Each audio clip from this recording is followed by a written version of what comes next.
আসসালামু আলাইকুম। আশা করি আপনারা সবাই ভালো আছেন।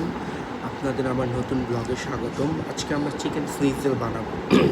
প্রথমে চিকেন স্নিজেল বাটারফ্লাই স্টাইলে কেটে নিয়েছি। এই যে এখানে দেখুন, চিকেনটাকে আমরা গার্লিক, জিঞ্জার, তারপরে বিভিন্ন ধরনের স্পাইসেস দিয়ে মেরিনেট করে নিয়েছি। তারপর এটাকে আমরা এগ, ফ্লাওয়ার আর ব্রেড ক্রাম দিয়ে ক্রাম করব। ফার্স্টে আমরা চিকেনটাকে ফ্লাওয়ার দিয়ে মিক্স করব। আপনারা একটু দেখে নিন, তো আমার নেলস দেখুন আপনারা। এই যে দেখুন, চিকেনটাকে আমরা সুন্দর করে বাটারফ্লাই স্টাইলে কেটে নিয়েছি। তারপরে মেরিনেট করার পর আমরা এখানে সুন্দর মতো ফ্লাওয়ার দিয়ে পুরো চিকেনটাকে মিক্স করব। ফ্লাওয়ারের সাথে আমরা কিছু ইটালিয়ান হার্ব এবং ব্রেড ক্রামের সাথে ইটালিয়ান হার্ব এড করে নিয়েছি।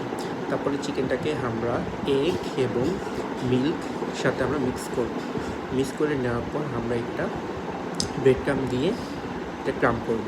দেখেন, এখান থেকে অতিরিক্ত আমরা এগটাকে ছড়িয়ে নিয়ে এখানে আমরা ক্রাম করে নিচ্ছি। ভালো করে প্রেস করতে হবে। চিকেনটাকে যত প্রেস করবেন তত বড় হবে, চিকন হবে। দেখেন, পুরো বাটারফ্লাই স্টাইল হয়ে গেছে। এটা কত সুন্দর।